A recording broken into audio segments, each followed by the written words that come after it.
오늘은 저는 데살로니가전서 5장 16절에서 18절 말씀을 가지고 우리를 향하신 하나님의 뜻이란 제목으로 같이 은혜 나누기를 원합니다. 여러분, 싱그러운 계절 5월 달이죠. 5월은 무슨 달입니까? 네, 가정의 달입니다. 여러분, 이 가정의 달에 하나님의 뜻을 삶 가운데서 이루어드는 저와 여러분 되시기를 축복합니다. 5월의 가정의 달에 성령님의 신선한 기름 부으심과 싱그러움, 여러분의 가정 가운데 깊이 깃들어서 행복한 가정들이 되시기를 축복합니다. 할렐루야. 하나님의 뜻을 이루어드리는 저와 여러분의 가정이 될 수 있기를 예수 이름으로 축복합니다. 할렐루야.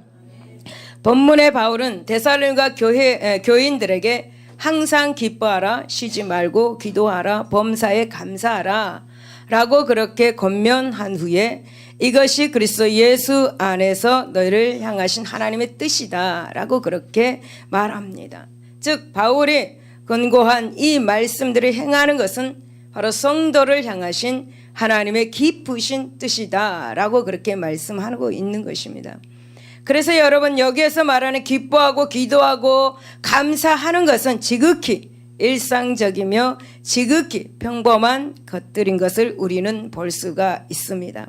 그것은 결코 비일상적이거나 기이한 무엇이 아닙니다. 그런 점에서 우리가 얻을 수 있는 놀라운 교훈은 우리를 향하신 하나님의 뜻이 아주 특이한 것에 있거나 무슨 기이한 그런 것에 있는 것이 아니다는 사실을 우리는 기억해야 할 것입니다. 여러분, 그러나 안타깝게도 이 성도들 중에는 하나님의 뜻이 우리로서는 도저히 이해할 수 없는 아주 특별한 무엇일 거라고 생각하는 사람들이 있습니다. 그리하여서 이들은 모든 일상적인 삶을 팽개쳐 두고 그 특별한 무엇을 알고자 그 분야에 신령한 사람들을 찾아 나서고 있습니다. 여러분, 물론 하나님을 향하신, 우리를 향하신 하나님의 뜻이 때로는 정말 아주 특별할 수도 있습니다. 호세아 선지자를 보면 특별한 경우가 나옵니다. 호세아 선지자는 아주 특별한 것입니다. 말도 안 되는 그런 것을 하나님은 호세아 선지자에게 명령을 하시죠. 창녀인 여자를 데려다가 아내를 삼으라는 것이죠. 그래서 호세아 선지자는 이 하나님의 명령하에 창녀인 여자를 데리고 아내를 삼습니다. 결혼을 합니다. 그런데 이 여자는 결혼을 하였음에도 불구하고 창녀 시절로 다시 되돌아갑니다.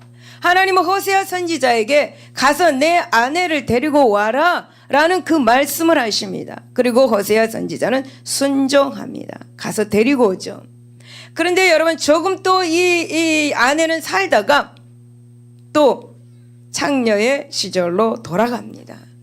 호세아는 다시 하나님께서 너는 가서 내 아내를 데리고 와라 하는 말씀에 순종하여서 가서 아내를 돈을 주고 데려옵니다. 여러분, 이렇게 아주 특별한 경우가 있습니다. 때로는 아주 비일상적일 수도 있습니다. 또 어떤 사람들은 모든 일상적인 그런 삶을 그렇게 내려놓고 아주 비정상적인 방법으로 또 오로지 주님께만 매달리는 그런 사람들도 있습니다. 여러분, 그러나 이러한 경우는 정말 특별한 경우에만 있는 것입니다. 그렇습니다, 여러분. 왜냐하면 하나님께서 당신의 뜻과 그 뜻을 그렇게 드러내는 방법은 대부분 아주 일상적이며 정상적이기 때문입니다. 여러분, 사실 신약 성경에는 대단히 많은 기적들과 표적들이 나옵니다. 아마도 사복음서의 내용의 절반 이상이 예수님의 기적들과 표적들로 가득 채워 있을 것입니다. 이 때문에 사람들은 기독교를 기적의 종교나 초자연적인 종교라고만 생각하는 사람들이 있습니다. 그래서 마치 교대의 무속신앙과 같이 취급하는 사람들이 있습니다. 그리고 여러분, 기도를 접신의 한 형태로 보고 있습니다. 또 그들은 예배를 제사적인 그런 성격에서 접근합니다. 그래서 이 사람들은 신앙을 기복적인 것으로 해석하려고 합니다. 하지만 이들의 이러한 견해는 아주 잘못된 견해인 것이죠. 왜냐하면 기독교는 초자연적이고 신비적인 요소들이 분명 있음에도 불구하고 결코 정상적이고 자연적인 요소들을 배제하지 않았기 때문입니다. 오히려 하나님께서는 정상적이고 자연적인 방법을 통해서 더욱 많은 일을 하셨습니다. 여러분, 우리는 하나님께서 역사를 주관한다는 그 사실을 우리는 삶을 통해서 또 경험을 통해서 늘 확인할 수가 있습니다. 그러므로 사랑하는 여러분, 우리는 분명히 알아야 합니다. 우리를 향하신 하나님의 뜻은 대부분 아주 일반적이며 정상적이라는 것을 우리는 이 사실을 알아야 합니다. 또 우리를 향하신 하나님의 뜻이 아주 특별한 나머지 신비롭고도 초자연적인 방법으로만 전달해 줄 수 없는 경우는 매우 드물다는 사실도 우리는 알아야 합니다. 이 사실을 알 때 여러분이 현재 처해 있는 이 일상의 경험과 삶에 더욱 깊이 들어갈 수가 있습니다. 그러면 주님께서 그 일상적인 경험과 그리고 삶 속에서 당신의 뜻을 알리실 것입니다. 이제껏 예면하고 흘려보냈던 이 성령님의 그 메시지 여러분에게 더 크게 들리고 더 분명하게 볼 수 있게 될 것입니다. 여러분, 이제 본문을 통해서 우리를 향한 하나님의 뜻이 무엇인지 살펴보고 은혜 받고 그 말씀을 실천하는 저와 여러분 되시기를 바랍니다. 첫째는 기뻐하라 라고 말씀합니다. 여러분, 성경에는 항상 기뻐해야 할 이유가 있습니다. 여러분, 16절에 보면 바울은 항상 기뻐하라 라고 말씀합니다.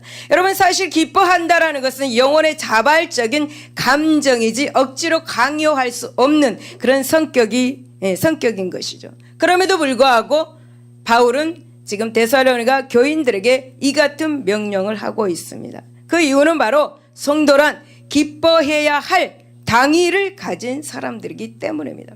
즉 참된 성도란 매 순간 기뻐할 수 없는 사람이라는 말이죠. 항상 기뻐해야 된다는 것입니다. 여러분, 이 말씀을 다시 말씀을 드리며 성도에게는 항상 기뻐해야 할 어떠한 이유가 있다라는 것입니다. 기뻐해야 할 이유가 있다라는 거죠. 도대체 그 이유가 무엇이길래 성도는 항상 기뻐해야만 하는 것인가? 그것은 바로 여러분, 예수님을 믿는 성도들이 얻은 영원한 천국 구원의 축복이 있기 때문입니다. 할렐루야. 우리 성도들은 영원히 살 수 있는 구원의 축복이 있기 때문에 항상 기뻐해야 한다. 할렐루야. 사랑하는 여러분, 우리 성도들은 영원히 죽지 않고 살아서 주님과 함께 영원토록 살게 될 것입니다. 믿습니까?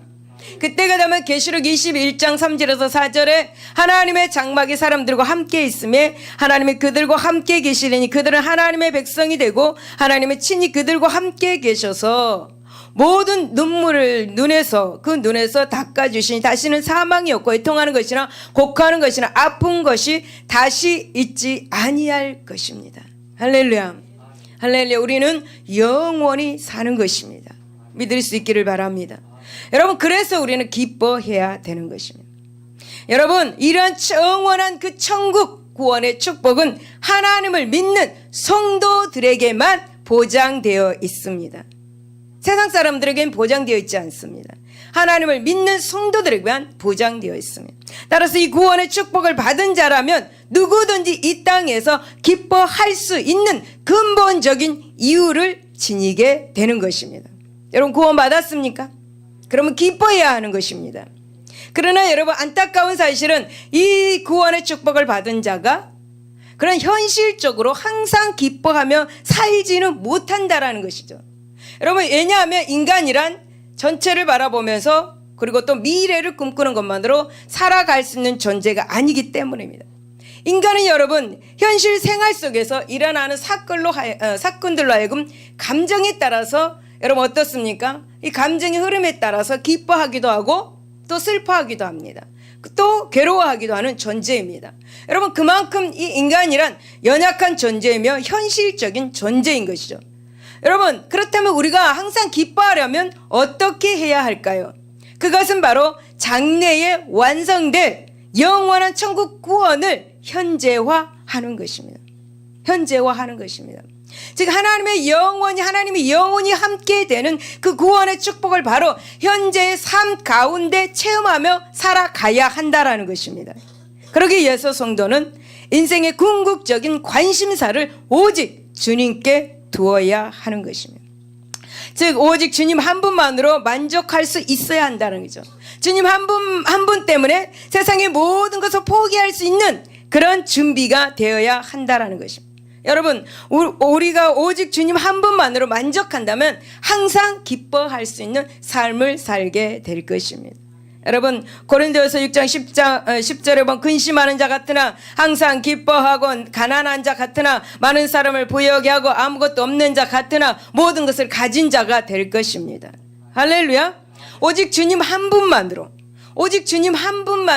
여러분 만족한다면 우리는 주님이 가라 하시는 곳에 갈 수가 있죠. 여러분, 오직 주님 한 분만으로 우리가 만족한다면 우리는 아무 핑계 대지 않고 주님이 하라고 하신 일을 할 수 있게 될 것입니다.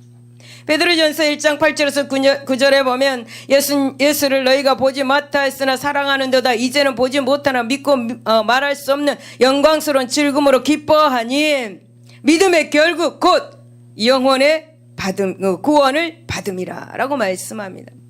여러분, 이것이 하나님과 함께하는 삶을 살게 되면 항상 기뻐할 수 있는 근본적인 이유가 된다라는 것입니다.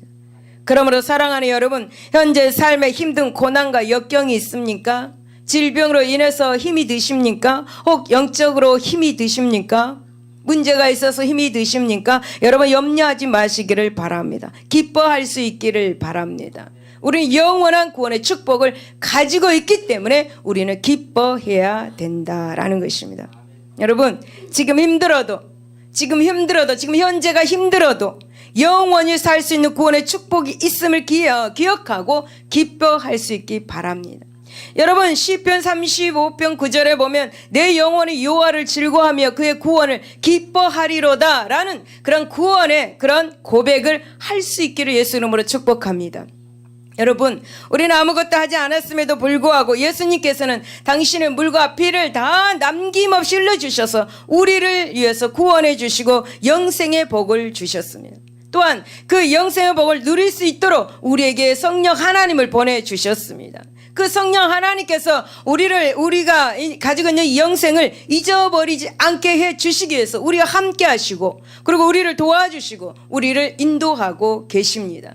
여러분, 이처럼 우리 성도에게는 항상 기뻐할 수 있는 이유가 주어져 있습니다. 그러므로 우리는 성령님과 함께 삶 속에 천국을 이루고 여러분 살아야 할 것입니다. 이것이 바로 우리 성도들은 그 이유를, 즉 구원의 축복을 현재의 삶 속에서 현재화할 수 있는 것이죠. 그렇기 때문에 여러분, 너희는 항상 기뻐하라 라는 이 서술형이 아니라 너희는 항상 기뻐하라는 명령형을 사용하고 있는 것입니다. 사랑하는 성도 여러분, 하나님께서 저와 여러분에게 항상 기뻐하라는 이 명령에 순종하시기를 바랍니다. 성도 여러분, 하나님께서 저와 여러분에게 항상 기뻐하라고 하는 이 말씀에 순종할 수 있기를 바랍니다.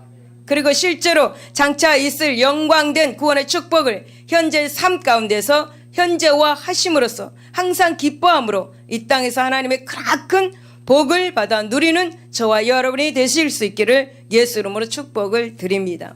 두 번째는 기도하라입니다. 여러분, 기도는 성도에게 있어서 명령이자 특권입니다. 여러분, 17절에 바울은 쉬지 말고 기도하라 라고 그렇게 말씀합니다. 이 말은 어떤 환경에 처해 있을지라도 기도하는 일을 포기하지 말고 계속 끊임없이 기도하라 라는 것입니다. 기도하는 것을 실천하라 이런 말이겠죠.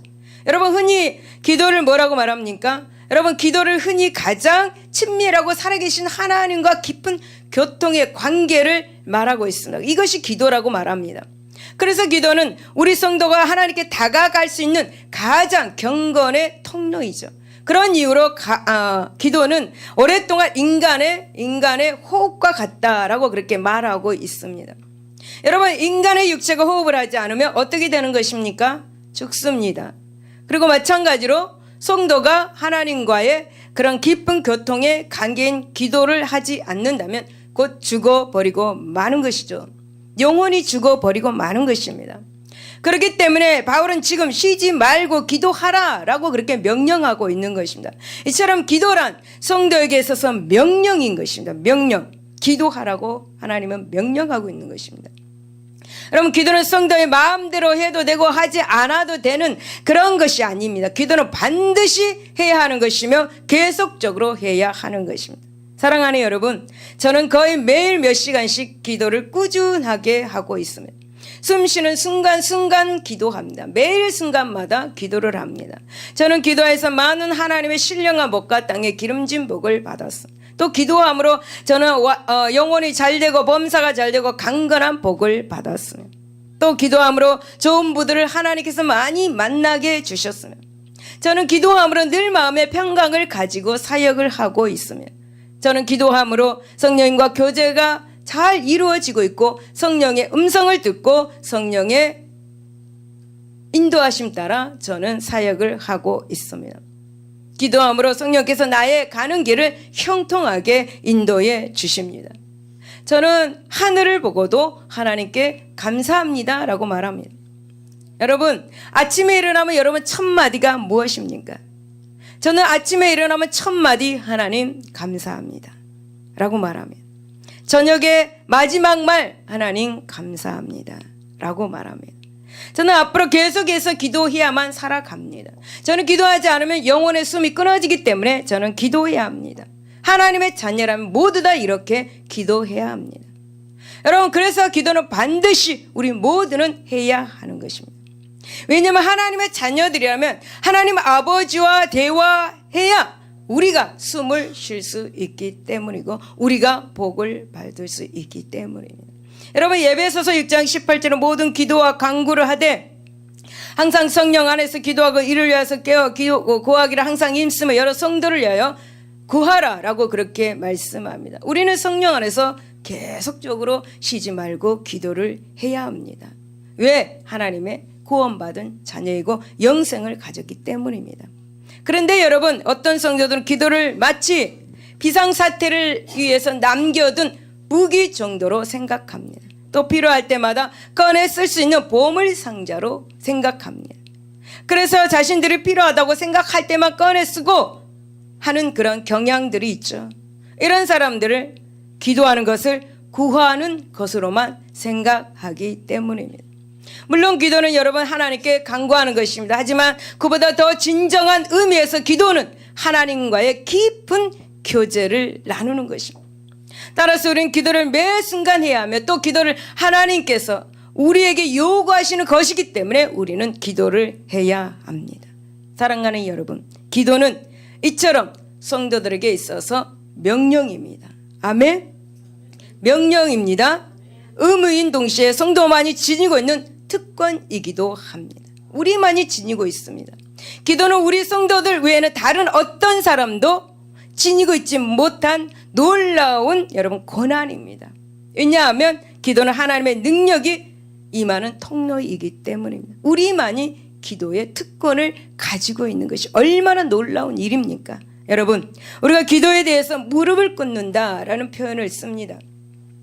이것은 우리가 하나님 앞에서 자신은 아무것도 할 수 없는 것임을 인정하고 하나님의 전능하심을 의지하려는 것을 나타내는 말이죠. 그래서 우리는 하나님 앞에 기도하는 것입니다.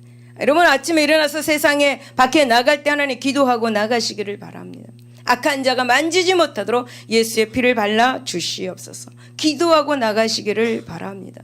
여러분, 우리는 성도는 이 기도를 통해서 하나님의 능력을 자신의 현재의 삶 속에 끌어들여서 사용하고 있는 것입니다. 물론 그것이 하나님의 능력을 자기 마음대로 부릴 수 있는 권한을 의미하는 것은 아닙니다. 하지만 이 기도를 통해서 여러분 하나님의 뜻과 능력 앞에서 전적으로 순종한다는 그 점에서 그분의 능력을 현재 자신의 삶 속으로 끌어들인다고 말할 수가 있는 것이죠. 그러니까 기도를 통해서 하나님의 능력을 끌어들여서 우리의 삶 속에 문제를 해결한다는 거예요. 그러니까 여러분, 기도를 통해서 질병의 치료함의 능력을 우리 자신에게 끌어들인다라는 거예요. 기도를 통해서 치료받는 능력이 우리에게 임한다라는 거죠. 기도를 함으로 하나님의 능력이 우리에게 임해서 그것을 우리가 해결할 수가 있다라는 거예요. 할렐루야. 빌립보서 4장 6절에서 7절 아무것도 염려하지 말고 오직 모든 일에 기도와 간구로 너희 구할 것을 감사함으로 하나님께 아뢰라. 그리하면 모든 지각에 뛰어난 하나님의 평강이 그리스도 예수 안에서 너희 마음과 생각을 지키시리라 라고 말씀합니다. 여러분, 기도는 하나님의 평강을 끌어오게 하는 것이에요. 기도는 하나님의 축복을 끌어오게 하는 거예요. 나에게 끌어오게 하는 거야. 그러니 기도해야죠. 여러분, 부자 되고 싶습니까? 기도하세요. 그 하나님이 가지고 있는 그 복을 끌어오세요. 기도해야만 그 복이 오는 거예요. 할렐루야. 마가복음 9장 15절에서 29절에 보면 예수님께서 제자들이 변론하신 것을 보고 도대체 무슨 일이냐라고 묻습니다. 그런데 무리 중에 한 사람이 귀신이 어디서든지 그를 잡으며 거꾸로 거품을 흘리며 이를 갈며 그리고 파리해지는지라 내가 선생님의 제자들에게 내쫓아 달라고 하였으니 그들이 능히 하지 못하더이다 라고 대답합니다. 예수님께서 그 아이를 데리고 오라고 하시는데 그 아이가 예수님을 보는 순간 그 아이는 심히 경련을 일으키고 그가 땅에 엎드려서 구르면서 거품을 흘립니다. 25절에 예수님께서 말 못하고 못 듣는 귀신아 내가 내게 명하니 그 아이에게서 나오라 다시 들어가지 말라라고 명령하십니다. 그리고 27절에 예수님께서 그 아이의 손을 잡아 일으키니 이에 일어서니라 라고 그래 말씀합니다. 여러분, 예수님은 그 아이를 치료해 주셨습니다. 이를 본 제자들은 예수님께 조용히 와서 묻습니다. 예수님, 우리는 어찌하여서 저 아이에게 귀신을 쫓아내지 못했습니까? 와서 조용히 물읍니다. 그때 예수님께서 29절에 이르시되 기도 외에 다른 것으로는 이런 종류가 나갈 수 없느니라 라고 그렇게 말씀해 주십니다. 여러분, 기도만이 우리에게 하나님의 능력을 나타낼 수 있도록 해주는 것을 믿을 수 있기를 예수 이름으로 축복을 드립니다. 그러므로 사랑하는 성도 여러분, 기도는 성도에게 있어서 명령이자 특권입니다. 그것은 우리의 주님께서 우리에게 기도하기를 간절히 요구하셨으며 또 명령하셨기 때문에 우리는 기도해야 합니다. 또한 기도는 그분의 능력을 지금 여기에서 충분히 사용할 수 있게 하는 수단과 같은 것이기 때문에 기도해야 하는 것입니다. 그런 점에서 기도는 하나님께서 당신의 사랑하는 자에게만 주시는 선물과 같습니다. 따라서 성도는 늘 쉬지 말고 기도해야 합니다. 골로새서 4장 2절에 보면 기도를 계속하고 기도에 감사함으로 깨어 있으라 라고 그렇게 말씀합니다. 여러분, 어떠한 환경과 처지 가운데도 포기하지 않고 하나님께 계속적으로 기도해야 합니다. 기도란 우리의 숨을 쉬고 하나님의 영을 들이쉬는 그런 호흡과 같은 것인 것을 여러분 믿을 수 있기를 예수 이름으로 축복을 드립니다. 세 번째는 범사에 감사하라는 것입니다. 하나님의 섭리를 인정하는 자만이 범사에 감사할 수가 있습니다. 18절에서 바울은 범사에 감사하라 라고 그렇게 말합니다. 모든 이 범사라는 말은 바로 모든 상황 가운데 그리고 또 언제든지라는 말을 의미하고 있습니다. 따라서 본절에서 말씀하시고자 하는 것은 성도는 어떤 상황이든지 어떤 상황 속에서든지 언제든지 하나님께 감사해야 된다라는 것입니다. 하지만 여러분, 어떤 상황 가운데서도 날마다 감사하는 말은 정말 그처럼 쉬운 것이 아닙니다. 왜냐하면 이 감사라는 말은 사람의 어떤 일 때문에 일어나는 그 기쁨을 표하는 마음의 자발적인 감정을 말하고 있기 때문이죠. 그렇다면 여러분, 우리에게 반드시 범사에 감사할 수 있는 그 어떤 근거가 필요한 것입니다. 도대체 성도가 어떻게 해야만이 어떠한 상황 속에서도 언제든지 하나님께 감사할 수 있는 것인가 라는 거죠. 여러분, 우리는 그 근거를 야곱의 아들 요셉에게서 찾아볼 수가 있습니다. 오늘날 요셉은 위대한 믿음의 선지자로서 신앙의 기감이 되고 있습니다. 하지만 그에게도 말할 수 없는 인생의 시련이 굉장히 많았습니다. 여러분, 요셉의 형들에 의해서 애굽의 노예로 팔려갔습니다. 요셉은 보디발의 아내 때문에 억울하게 옥살이 하기도 했죠. 그러나 여러분, 그 위대한 요셉이 이처럼 인생의 힘든 시련들을 만났을 때 하나님께 감사했다라는 표현을 하는 그런 성경 어디에도 없다라는 것입니다. 그러나 여러분, 창세기 50장 20절에 보니까 감사하는 표현을 하는 것을 보게 되는데 당신들을 나를 해하려 하였으나 하나님은 그것을 선으로 바꾸사 오늘날 같이 많은 백성의 생명을 구원하게 하시려 하셨나니 라고 그렇게 말씀합니다. 여러분, 이 말씀에서 요셉은 하나님께서 그 모든 고통의 순간들을 선으로 바꿔주실 것을 믿었다라고 말하고 있습니다. 이것은 분명 요셉이 하나님께 감사했다라는 것을 알 수가 있습니다. 여러분, 우리가 기도하고 현재 이루어지지 않았지만 기도의 제목이 이루어질 줄 믿고 우리는 하나님께 감사합니다 라고 기도를 하는 것과 같습니다. 좋은 일이 일어날 것이다 라고 믿고 믿는 것이죠. 요셉은 어려운 고통의 순간이 올 때마다 하나님은 반드시 좋은 일이 일어나게 할 것이라는 그 믿음으로 감사합니다 라고 그렇게 고백을 했던 것입니다. 여러분, 요셉의 형들에게 노예로 팔려서 종이 되었다가 애굽의 총리가 되었습니다. 그런데 자기들이 팔았던 형들이 곡식을 사러 이제 애굽에 오자 요셉은 이제 형들이 그 일을 생각하면서 몹시 후회하고 있다라는 것을 알았습니다. 그래서 자기를 밝혔습니다. 나는 요셉입니다 라고 그렇게 밝혔습니다. 그리고 이런 말을 하죠. 형들이 나를 애굽으로 팔아 넘겼다고 해서 괴로워하거나 얼굴을 붉히지 마세요. 아직도 기근이 끝나려면 5년이나 남아 있어요. 나를 이것으로 보내는 것은 형님들이 아니라 하나님이십니다. 하나님께서 우리의 목숨을 살리려고 나를 형님들 앞서서 보내신 것입니다. 이제 아버지와 식구들을 이리로 데리고 오십시오. 제가 아쉬운 것 없이 해드리겠습니다 라고 그렇게 말합니다.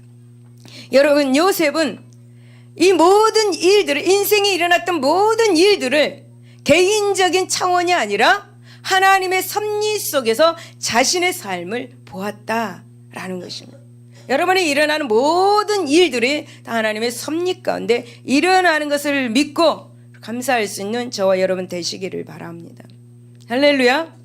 그렇습니다. 이렇듯 하나님께서 모든 상황을 손으로 바꾸실 것을 믿는 믿음을 가진 자만이 하나님 앞에 감사할 수가 있는 것입니다. 이는 곧 하나님의 선하신 섭리를 인정하는 믿음인 것입니다. 믿음이 있는 자는 범사에 하나님 앞에 감사할 수가 있는 것입니다.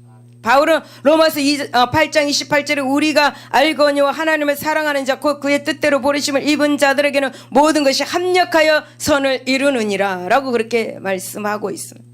즉 하나님은 모든 일에 있어서 선을 이루시며 넉넉히 이길 힘을 주시는 분이다 라는 것을 말씀해 주는 거잖아요. 바로 이러한 사실을 인정하며 믿을 때 성도는 어떠한 상황 가운데서도 언제든지 감사할 수가 있는 것입니다. 시편 107편 1절에 여호와께 감사라 그는 선하시며 그 인자심이 영원함이로다. 아멘. 할렐루야. 여호와께 감사하시기를 바랍니다. 여러분, 우리가 사도행전 16장 25절을 보면 사도 바울과 실라가 나옵니다. 여러분, 사도 바울과 실라가 빌립보 감옥에 갇혔을 때 두려워하지 않고 기도하면서 하나님을 찬미할 수 있었던 것도 바로 하나님께서는 분명하게 좋은 일이 일어나게 하실 것이다 라는 믿음을 가지고 있었기 때문입니다. 이것이 다 하나님의 귀한 섭리다 라는 것을 믿었습니다. 그러므로 사랑하는 성도 여러분, 여러분을 향한 하나님의 선하신 섭리를 범사에 인정하시기를 바랍니다. 인정하시기를 바랍니다. 인정하시기를 바랍니다. 그분은 실로 모든 것을 합력하여 선을 이루시며 우리에게 넉넉히 이길 수 있는 힘을 주시는 분이란 걸 믿을 수 있기를 바랍니다. 우리가 이런 사실을 범사에 인정할 때 우리는 어떤 상황 속에서든지 언제든지 하나님께 감사할 수 있습니다. 할렐루야. 신학자 호고와 바이는 이런 말을 했습니다. 그의 마음에 하나님의 뜻에 아멘 하는 자는 역시 할렐루야 할 수 있을 것이다. 할렐루야. 여러분, 하나님의 그 기쁘신 뜻에 아멘 할 수 있는 여러분 되시기 바랍니다. 그래야 할 때 여러분은 범사에 할렐루야 하나님 감사합니다 하실 수가 있는 것입니다. 할렐루야. 할렐루야. 여러분, 제가 부평에 살 때 일입니다. 주일이면 어김없이 이제 동생네 부부가 저와 두 딸을 데리러 왔습니다. 그러던 어느 날 주일입니다. 주일 11시 예배를 드리러 하는데 시간이 되어도 오지 않았습니다. 저는 예배 시간이 늦으면 화가 납니다. 꼭 정시간에 들어가서 예배를 드려야 합니다. 그런데 기다려도 오지 않는 것입니다. 10분, 20분, 30분이 지나도 오지 않았어요. 전화도 오지 않고, 그래서 저는 이제 30분이 넘어도 오지 않아서 이제 화가 나기 시작했습니다. 그러나 저는 그때 바로 이 화를 내리기 위해서 하나님 감사합니다. 하나님 감사합니다. 하나님 감사합니다. 하나님 감사합니다.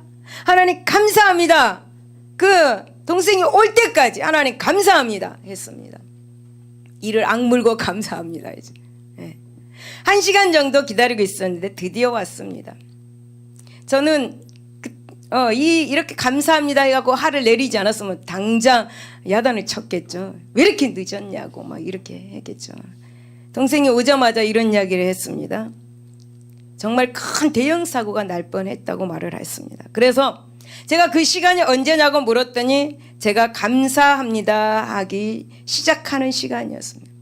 제가 하나님 감사합니다 하나님께 계속 반복해서 그 말을 했는데 그때 그 시간이었다. 이렇게 같이 이야기를 해보니까 그렇더라고요. 여러분, 우리가 하나님께 감사할 때 재앙이 넘어갑니다. 할렐루야. 우리는 어떤 상황 속에서도 감사할 수 있어야 합니다. 감사할 때 문제가 해결되고요. 감사할 때 귀신이 떠나가는 것입니다. 감사할 때 여러분 질병이 떠나가는 것입니다. 감사할 때 축복이 오는 것입니다. 감사할 때 승리할 수가 있는 것입니다. 할렐루야. 제가 아주 옛날에 아이들이 어렸을 때 제가 이제 설거지를 하다가 접시를 깨면서 제가 제 손에 피가 났습니다. 그래서 저는 하나님 감사합니다. 하나님 감사합니다라고 고백하는데 이제 미래가 그때 5살 정도 되었을 때요. 이렇게 질문합니다. 엄마, 손에 피가 나는데 왜 감사해야 돼요? 이렇게 저에게 질문합니다. 그래서 저는 미래에게 이렇게 대답해 주었습니다. 더 많이 다치지 않아서 하나님 감사합니다 라고 그렇게 말을 하지 라고 그렇게 말을 해 주었습니다. 그때 미래는 무슨 말인지 잘 모르는 듯이 고개를 가우뚱거렸습니다. 여러분, 나에게 손해가 온다 해도 여러분 감사할 수 있기 바랍니다.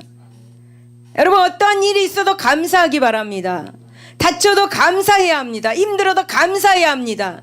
힘들어도 감사해야 합니다. 상황이 와도 감사해야 합니다. 우리가 감사할 때 좋은 일이 일어나는 것입니다. 감사할 때 좋은 일이 일어나는 것입니다. 지금 상황이 정말 감사가 나오지 않을 상황이라도 감사해 보십시오. 화가 나려고 할 때 감사해 보십시오. 울뚝 올라오지 말고 마구 말하지 말고 여러분 화가 올라올 때 바로 감사합니다. 입에서 안 나오도 그냥 그걸 억지로 좀 해보세요. 화가 내려갑니다. 하나님의 영광을 가리우지 않습니다. 그러므로 사랑하는 성도 여러분, 우리가 하나님의 섭리를 인정하고 감사할 때 하나님께서는 우리를 위해 일한다는 사실을 믿으시기를 예수 이름으로 축원을 드립니다. 결론입니다. 여러분, 다 함께 우리 데살로니가전서 5장 16절에서 18절을 우리 함께 합독하겠습니다. 항상 기뻐하라, 쉬지 말고 기도하라, 범사에 감사하라. 이것이 예수 그리스도 안에서 너희를 향하신 하나님의 뜻이니라. 아멘. 하나님 뜻이 뭐라고요? 네, 기뻐하고 기도하고 감사하라는 거예요. 일상적인 거예요. 이렇게 이 말씀을 순종하시고 실천에 옮기시는 저와 여러분 되시기를 예수 이름으로 축복을 드립니다. 우리 찬양하겠습니다.